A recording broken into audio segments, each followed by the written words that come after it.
I'm fucking back. Also, I was peeing. I just remembered something I've been really wanting to watch. It's from Sunny. I haven't seen this one. The Kwebbelkop video. April 2000. I remember Kwebbelkop from a very long time ago. This guy used to be like one of the biggest when it comes to like gameplay videos and shit. And I hadn't thought of him in years. And I saw Sunny post this and just kept forgetting to watch it. And then as I was peeing, I saw it come up again. So I really want to see what happened. I checked his channel. Like, he still gets April 2021. like views. He has an audience, but I would wager a guess he's lost like 90% or 95% of his total viewer base. Because he used to average like 1 mil per video. He used to upload pretty much the exact same videos, and I guess something must have happened along the way. Because god damn. 2021, 97.9 million views. April 2022, 8.5 million views. Oof. In the space of only 12 months, Kwebbelkop's viewership has fallen by roughly 90%. And we're going to outline every... That's what I speculated. I'm pretty good at eyeballing that kind of shit. Single mistake made, which has brought him to this unfortunate point. Now, to cut Kwebbelkop, aka Geordie, a little bit of slack, we need to specify that because he's a gaming YouTuber, some of this decline has actually been out of his control. We've explained in past videos that gaming YouTubers often have a very volatile career, as their view count is directly tied to the popularity of whatever game they happen to be playing. True. That's we a can good see point this from trend Sunny. when looking at Kwebbelkop's best month ever back in August 2019, when his channel would achieve a monthly viewership of 166 million. At the time, Minecraft was coming back into the mainstream, bolstering Kwebbelkop's content, whilst Fortnite was still in its prime YouTuber phase, giving him countless opportunities for fresh new videos. Since Jordan had no control over the popularity of these games, you might go ahead and call this an element of luck. However, almost everything else which was bringing in these 166 million views had been a result of Kwebbelkop's actions. For example, Geordie was a master at collaborating with other YouTubers. I'm a YouTuber. I want to know more YouTubers. I want to get to know all the YouTubers. I want my friends to be YouTubers or people that are doing similar stuff. God, that sounds miserable. I don't know why people would only want to be surrounded by like-minded people. I can't stand that perspective. I think it's becoming more and more prevalent where people only want to be friends with everyone that shares the exact same opinions of them, and they can't be friends with people that think differently. Like, why would you want to be around people that are just like in the same career path, the same fucking thoughts as you, basically just like a goddamn clone of yourself? That sounds miserable. Just to always be locked in your own little echo chamber of sycophantic yes men. Like, it's just, ugh. I think that'd just be miserable. I really do.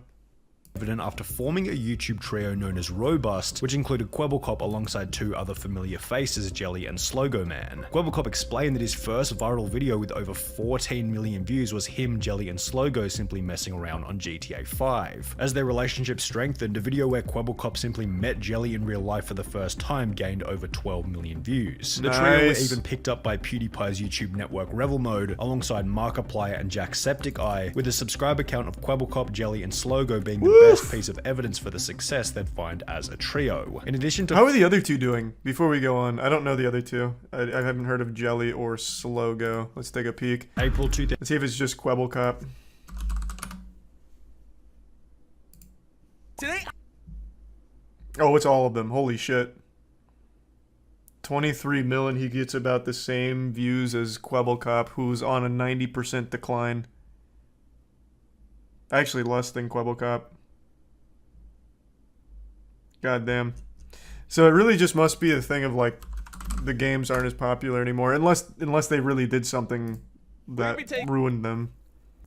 So far out of the three of them, it seems like Slogo's doing the best, and yet Slogo has the lowest amount of subs out of the group. People grow up. True, that's a big problem with making kids content. Your audience grows up like pretty quickly. I feel like things you watch when you're 14, you stop watching by the time you're like 16, maybe. But there's always going to be new kids coming into the mix. So you would always expect it to constantly like refresh itself, but I guess sometimes it just doesn't. Or again, maybe something happened with this whole group. Not far enough, I was just curious. Kind of skipping ahead here in the manga. the best piece of evidence for the success they'd find as a trio. In addition to forming the robust group, Geordie began dating fellow YouTuber Azzyland in 2016, with Azzy herself having a multi-million subscriber count at the time, meaning that they could collaborate on various different videos, providing further growth for each creator. Yet the overwhelming driver behind YouTube Kwebbelkop's Rewind. extreme viewership was without a doubt his laser focus on the content in combination with an unwavering work ethic. After beginning his channel, Geordie made a commitment to upload one video every single day, which he would continue for a period of over 9 years. 27th of August 2012, I said to myself, I'm never gonna miss a day of uploading, no matter what happens. And every day I'm gonna make a video that's better than the one before. Additionally, all of his energy was being focused on one channel only, ensuring that the one daily video was always of the highest quality. Every day I worked on it, every day I studied it, I watched tutorials, I read articles, I spoke to people, I practiced, and every day I mean, did you really need to? Like, what articles are you reading and what tutorials? Like, did you sign up for Jake Paul's seminar on how to be a YouTuber? Because this is all, like, really standard stuff. Unbeatable GTA 5, you laugh, you lose. Fortnite vs. real life challenge. Saddest Fortnite, try not to cry. I mean, like, you didn't need to really invest into the education side of YouTubing. You kind of just went with whatever was on the Explore tab. Quality. Every day I worked on it, every day I studied it, I watched tutorials, I read articles, I spoke to people, I practiced, and every day I made new videos. And within this daily upload, it was obvious that Kwebbelkop's goal was to ensure the most optimal experience for the audience. I was making videos that my audience loved watching, right? So I asked myself, what does my audience love the most? Each of those clips from Kwebbelkop's discussion on the Legitimately Watchtime podcast also displayed just how switched on he was in terms of personal super development high energy. and the correct attitude required in order to grow Everything a else is successful secondary. YouTube channel. So if he had the correct attitude and mindset in order, why after 5 years of gaining an extremely consistent 100 million views per month, did this number drop to between 5 and 15 million over the course of only a year? Well, in order to answer that question, let's begin by looking at a Twitter post made by Kwebbelkop in early 2020. Before things go any further, I want to address the rumors. After 3.5 years of being together, Azzy and I recently broke up. I have nothing but love and respect for this beautiful, smart, and caring woman. Please respect our privacy, thank you, which was accompanied by a video approximately 1 year later, conveniently just Pretty before good his post views about began it, to I suppose. decline, explaining No the reason problems there. behind their breakup. Why did you guys break up? Well, as you guys might know, I'm from Amsterdam, the Netherlands, and Azzy is from Canada. And it was a long distance relationship. Once the honeymoon phase was over, we realized that we're two people from completely different places. However, it would still be a little far-fetched to blame Kwebbelkop's decline in viewership on nothing but this separation. Sure, he had one Didn't less they live together? Weird spot to pause this. Didn't they live together? I thought I vaguely recalled them living together. Long distance for 3.5 years. I mean, that's got to be a world record. Honestly, they should be very proud of that. Making that work for 3.5 years. No, they never lived together. Crazy. I had no idea. That's a good run then. No shame there. 3.5 years on long distance. Fuck me, you made history. Person to collaborate and make videos with. However, if we take the date of Geordie's separation announcement, March 2020, and place it alongside his view count at the time, he actually went up in views after breaking up with Azzyland. Of course, there were other factors at play during this time, such as people being at home and therefore watching more YouTube due to the pandemic, yet as an overall, the data doesn't really suggest that this breakup had much of an impact on his eventual decline in views. However, it wasn't only Azzyland that Kwebbelkop would stop making videos with. After 5 years of filming together, the robust trio being Kwebbelkop, Jelly, and Slogo would also slowly disintegrate. Oh no! Instead of playing with Geordie, who was busy making various reaction videos, Jelly and Slogo replaced him with a different YouTuber by the name of Crainer, which was noticed by fans on Reddit. The last thing I remember was that Kwebbelkop was playing Minecraft with Jelly and Slogo Man in Robust Town. Now everything has changed. Jelly and Slogo Man replaced Kwebbelkop with Crainer in a new Minecraft server. Kwebbelkop made his own solo play, and right at this moment he's only doing reaction videos. What is going on? Anyone got the explanation for it? Why is he now not playing with his friends anymore? Why isn't he playing games anymore? Is he gonna— How's Crainer doing? We got a new player into the mix here. Did Crainer take over Kwebbelkop's title? His throne? About the same as the others. They're all kind of in the exact same area code here. Gonna maintain it like this, or will he come back to his own self again? First he took down the vlogs, but then he stopped playing with friends. As this became an increasingly common discussion in Geordie's comments section, he'd upload a video titled Why I Left Jelly and Slogo, explaining that— That's the exact same thumbnail from the Azzyland breakup. This man only has one sad face? Come on. You studied articles. You read books or whatever about YouTubing. You know you've got to switch up the crying thumbnail. This one should have at least had like one of these. Maybe like the shocked face. Like, you can't keep reusing this shit, Kwebbelkop. I see what's gone wrong here. Unbelievable. That as a result of making video after video with the group, each of which following a similar narrative, Kwebbelkop felt as though he wasn't growing due to a lack of creativity. I saw that my creativity was running out. I was just doing things with the group. I was going into that direction. I realized that I stopped growing as a person and that I just stagnated in life, and I was just doing the same thing. Geordie also explained that at around the same point in time, he had become depressed, which made him feel as though he was holding the group back. I ended up getting a depression, which I've never, ever said anywhere publicly, but it was also holding them back because I couldn't give them the energy that they needed to make these videos good. And as a result, he began to participate in fewer and fewer recordings. It wasn't a clear-cut, bye guys, see you tomorrow, and instead it was me joining less and fewer recordings. From this point onwards, Kwebbelkop was no longer making videos with the group, which had helped him to become so successful in the first place. He then began I don't think it was the with a new group. YouTuber going by the name of Tiger, yet this would also end in another bit of drama. Me and Kwebbelkop got into a fight, and after this fight I was pretty much left with nothing. Kwebbelkop found Tiger when he was still a small YouTuber, and while the details aren't public, it seemed as though Kwebbelkop offered guidance and growth to Tiger in exchange for part or full ownership of the channel. I'm like, this guy could be a really big YouTuber. If I would coach him a little bit, he has so much talent. Now this went exactly as planned in the beginning. They started playing together. Okay, that's kind of fucked up. I've never heard of something like that. 2 million views per month to 20 million views per month. However, at around the same point in time, Tiger randomly stopped uploading altogether. 2 months later, Tiger would upload a video on a different channel titled Why I Left Kwebbelkop and Tiger. Man, they're getting so much mileage out of this crying face from Kwebbelkop. That shit is being used and abused in every single fucking thumbnail here ever. My god. I will say though, one of his reasons for leaving that group is because he couldn't be as creative as he wanted to be. Well, I'm glad he did that, because now creativity is the number one thing I get when looking at the channel here. Look at all these. Content he's never made before. He was really able to unlock his magnum opus of creation here. They really held him back. Now he's spread his wings like a beautiful butterfly. Explaining that he couldn't talk about what had happened with the channel. And I'm not gonna get too much into who was in the right or who was in the wrong, because I can't. But he was no longer friends Why? with Do it. Everyone is asking the same thing. Why are you not uploading to Tiger, and what happened between you and Kwebbelkop? Well guys, it essentially boils down to one thing, and that is that me and Kwebbelkop are actually no longer friends. I feel hurt, I feel disappointed, I feel betrayed, and most of all, I feel forgotten. What would become obvious later was that somehow Kwebbelkop had claimed ownership over Tiger's channel, as he would upload a video where he had cloned Tiger's voice and attached it to an AI, which would provoke another response from Tiger, who was once again insulted by Geordie's actions. He made this cartoon character, loaned my voice, and put it on the Tiger channel. Listen, Geordie, this cartoon version of you might be your best friend, but I'm not your best friend, okay? I'm not even your friend. And after Tiger... That's wild. Hold on, I want to see that. So he did a VTuber for this now? Oh, Liger.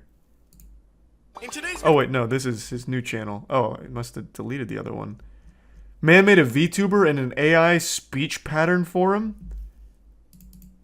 Bro, that's evil genius right there. That's Galaxy Brain. What is the channel down? Does anyone know for sure? Thanks for some dish in the Prime Funky. Man isekai'd him as a VTuber. Yeah. Nah, it's there. Sort by channel. How about this? Tiger GTA 5. Okay, you're right. It just didn't come up from typing in Tiger. I wonder why. Today will be... Okay. It looks like he's not doing it anymore. He must have deleted the video. Damn, that's a shame. I would have liked to see that in its entirety. I bet that looked amazing. Tiger called him out, Kwebbelkop seemed to panic as he would delete every video featuring the AI Tiger clone. The two would make up on Twitter with Geordie stating, "Life is too short to have enemies," yet shortly thereafter Kwebbelkop would end their exchange by blocking Tiger on Twitter. But then for some reason, Nice. my man decided to block me. But you know what, man? I don't care. What's most interesting about this whole interaction is that it Get correlates fucked, I guess. perfectly with the point at which Kwebbelkop's views began to decline rapidly. However, the reason for the impending decline wasn't the drama itself, but rather one discovery made by Geordie throughout the conflict with Tiger, being that he could make an AI character to act as a real person. One of the biggest lessons I've learned in business is that pretty much everything you dream is possible. Cloning yourself, Inspirational. 4 years ago, I was in the middle of a burnout, made 3 videos per day and streamed 2 to 3 hours per day. I wished I could clone myself, so I did. What Kwebbelkop is referring to in this Twitter thread is a channel he launched 1 month after the drama with Tiger, which posts gaming videos and uses an AI character as the main personality within the videos. Now, there's nothing wrong with anyone beginning a second channel, but when looking at the numbers, VTubing? it's obvious that this new AI channel going by the name of Blue was seriously fragmenting Geordie's attention on the main channel. It was launched in May 2021 and began to do 4 million views per month instantly, yet if we look at the Kwebbelkop channel, May 2021 was also the point at which his viewership declined from an average of 100 million views per month to 60 million views per month. Kwebbelkop began to celebrate the strides that his AI channel was doing, yet he also seemed completely oblivious to the massive decline that was happening on his main channel. His average monthly viewership was down by 40 million on Kwebbelkop while he was celebrating 4 million views a month on Blue. It was the very definition of the man who chases 2 rabbits catches neither, and this decline on the main channel such a good brought about expression. further changes, which would ultimately I've make always things liked that even one. worse. Kwebbelkop would upload a video titled "My Most Important Video" with "I quit" in the thumbnail, explaining that he was no longer enjoying YouTube. I'm having a hard time being creative. I'm having a hard time having fun in my job. I'm having a hard time sleep. I'm always goodness. worrying about YouTube, always thinking Just play some more about GTA. YouTube. I'm not enjoying it as much as I was before. Before going on to state that after 10 years he was discontinuing the daily uploads. That's why after 10 years of making daily videos, I quit. I quit making daily videos. Kwebbelkop would finish the video by stating that starting from today, he planned on making top quality content that the audience wanted to see. Starting today, from now on, you can expect my next video to be top notch, to be really and he delivered. flipping good, to be exactly Yes. what you want to see. Yet the first 3 Fuck yes! Yes! And this is what I wanted to see! Upgrading the slowest to fastest animal in GTA 5! Whee! I've always wanted to know! videos posted in the days that followed were him bragging about his $10,000 dog, then him bragging about his custom orange G. $10,000 dog? What did this man buy? Goddamn Chimera? What kind of dog is 10 grand? Okay, so then he started flexing, okay? That's always the signs of insecurity and desperation coming in. Wagon, then him bragging about his $7.5 million penthouse apartment. Uh-oh. Welcome to my $7.5 million penthouse tour. Let's see if this video can hit 100,000 likes. And it's just like, Did it work? It was 5 months ago. Where are we at? Or 6 months ago. Welcome to Fuck! What is Kwebbelkop's community called? His audience? Cops and robbers? What are you doing? Only 35K? Now we'll never get to see more of his $7.5 million penthouse. Kwebbel flops.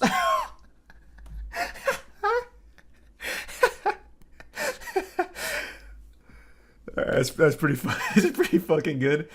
Nice. Hey, good one, Chatter. That one was nice. Whoa! A piano with a Star Wars blaster poking out. What is this? A telescope? What the fuck is this? This golden gun thing. As I mentioned, I the own the telescope, entire okay. top floor of this building, which means that I get the best views ever. Check this out. Oh! Man, that's a lot of Mickey Mouses around here. What the fuck? Is this guy a Disney adult? This video. Everyone looks like they're having so much fun. I'm just taking a brief tour here, if you don't mind. Oh man, look at all those fragrances. Ah, Terre de Hermes. This one's a replica. This one's not even the original.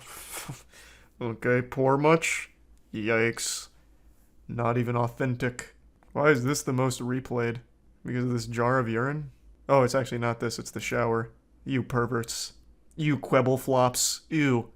Perverts. I wanted to see him take a shower. Have some respect. why would you post this, dude? Not only have you stated in the past that you apparently don't do YouTube for the money. I don't care about making an extra buck on YouTube. I don't care about the money. I really genuinely do not do YouTube for the money. But do you really think the audience wants to open up the YouTube app and instantly see something that makes them feel inferior to you? Do you think new viewers on I feel the like a channel part want of to the open up family. video section and see one video saying I quit followed by 3 videos talking about how rich you are? You think it's just a coincidence that David Dobrik got cancelled in the same month that he posted his brand new multi-million-dollar house to YouTube? When you invite envy into the life of others, you pay for it in ways which you will not expect. The 3 videos felt like nothing more than a validation-seeking exercise which came off as quite insecure. A 2008 study by the Journal of Consumer Research stated that when people feel powerless and out of control, they feel an increased desire to purchase items which convey high status. Further, this increased attraction to high status products stems from a specific inclination to re-establish power, which might explain Kwebbelkop's motive to upload these off-brand videos. You just got analyzed on that one, Kwebbelkop. That is super true, though.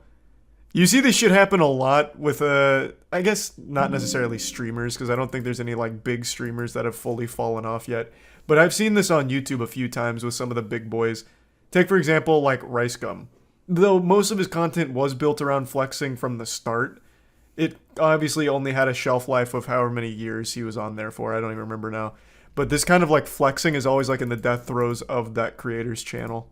Happens all the time. To upload these off-brand videos. Maybe deep down he felt as though he had lost his position of influence, which was certainly plausible because at the time of uploading the videos, his monthly viewership had declined by over 85% from its peak. Additionally, his house tour might have been evidence that Kwebbelkop had fallen into the classic trap of becoming distracted from the channel by the items he was able to purchase as a result of the channel in the first place. This theory could be supported by the fact that after uploading his house tour to YouTube and announcing that he no longer planned on uploading daily, the videos slowed dramatically. He went from 1 video per day to only 2 videos in both March and April of 2022, doing further damage to the channel's view count. Now we can't neglect the fact that his blue channel has actually gained a bit of traction over the last couple of months, gaining between 10 and 25 million views per month. However, when combining the views of both Blue and Kwebbelkop together, even on the best months he doesn't crack 40 million views, which is still less than half of what he was able to achieve while simply focusing on one channel. In a recent video titled My $100 Million GTA 5 Business in Real Life, which sports a similar kind of vibe to the apartment tour, Kwebbelkop talks about how he's also launched an NFT business and is working on a video game, potentially fracturing his focus from YouTube even further. As mentioned earlier, oh my god, no way. Kwebbelkop is no fucking way. He's in NFTs? Bro, this has to be like the last adopter of NFTs right now. Where is that? Man, this guy he cannot figure it out. Where is it? Oh, he's even trying YouTube drama here with the real truth of Slogo. Maybe, or maybe it's a joke, I can't tell. It's on his Instagram. Oh, he didn't make a video about it? Alright, let me see. Ah, no, so he was there in January of this year. Okay, so he's making a platform for NFTs. That's huge, that's big. Finally, something innovative. A platform for these. There was a sign on the wall that said NFT on it. Is that really it? Has he not announced NFTs? Oh, any day now, Maverick. Thanks to the Prime Tuxie. Unlucky. Is it on his Twitter? Sure, I'll take a peek.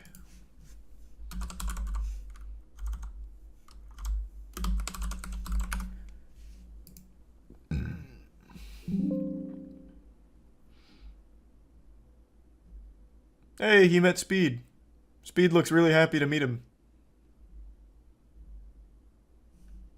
Where is the NFTs at? A TikTok Trends newsletter. It's not an NFT. He even used the word free there. That's never associated with NFTs. Okay. I'm just, you know, since I can't find it, I'm just going to assume he has nothing to do with NFTs at the moment. Is extremely switched on in terms of how to build and run a successful YouTube channel, although as a whole there are 2 obvious problems that need to be solved. The first problem, which thankfully is relatively easy to fix, is one relating to ego. Geordie, I know how much we as males love to brag. It's written in our DNA to talk endlessly about how good we are, but you have to resist the urge to do so. Proclaiming your high status by posting videos of your G-Wagon and multi-million-dollar home ironically does the opposite of what you want it to, as your audience doesn't want to follow someone that needs to be validated in any way, shape, or form. The I second problem disagree. is a I little mean, I harder think to he's solve as it fucking requires awesome. either more sacrifice or time, and I could be wrong altogether with this second problem because I'm not sure what kind of numbers your other businesses are doing, but your focus is clearly fragmented, or maybe you have too many things to focus on. You claim to have between 50 and 100 employees. I'm running a business with I don't know how many employees. Anywhere from 50 to 100 employees work here. Yet your views are significantly below where they were during any other year since 2016. The potential inefficiency of He this pays was them an also exposure. noticed by some of the sidemen. So Kwebbelkop has basically tweeted out saying that he spends on average 14 days and 14 editors. Oh, is this it? Let me see.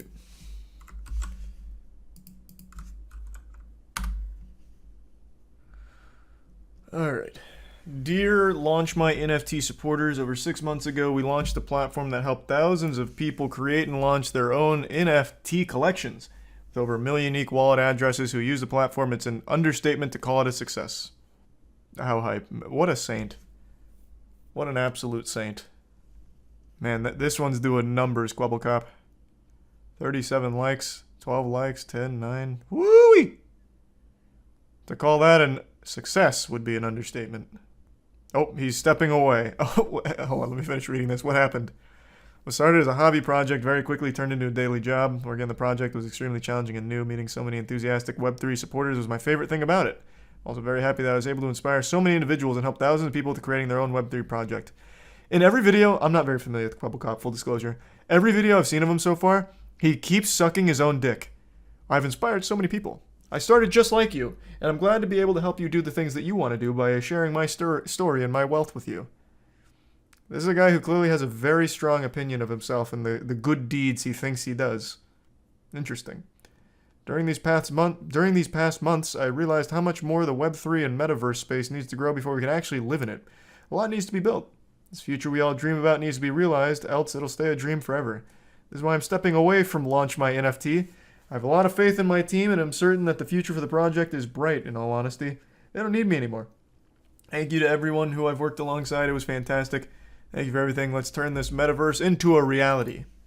Let's take a peek. How's Launch My NFT doing? The largest NFT launchpad. It's so weird. Every single NFT adjacent site claims that they are the largest. 11K followers on Twitter. They might very well be the largest. God damn. They call their community the Launchies. Good morning, Launchies. Cool, cool, cool. Nice.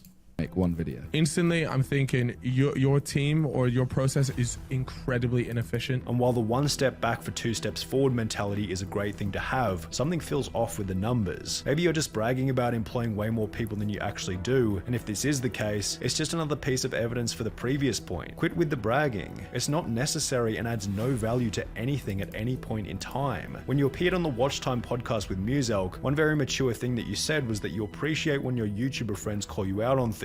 So while I was probably a little bit harsh in this video, hopefully it can provide some genuine tough love feedback about where you can improve going into the future. Alright, well that was very interesting. Wow. So, that was bad. I had no idea Kwebbelkop was that shady, to say the least. Can't say I agree with literally anything he's doing right now. Not a single fucking thing. He replied in the comments. April 2020. Where? Okay, let's just Control F. My god, this guy can't even get the top comment here. There we go.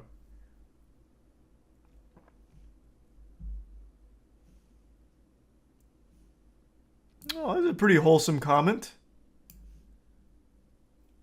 Oh, you can't. Oh, no, you can read it. I thought my webcam was blocking it for a sec. Hey, he took it on the chin like a champ. I always have respect for someone that can do that. Good on ya. He wrote that comment from his spa. Yeah, let's not kid ourselves. I don't think that was actually him that wrote that. That was absolutely Blue or one of the other AI-generated content creators. But if it was actually Kwebbelkop, respect on him for that.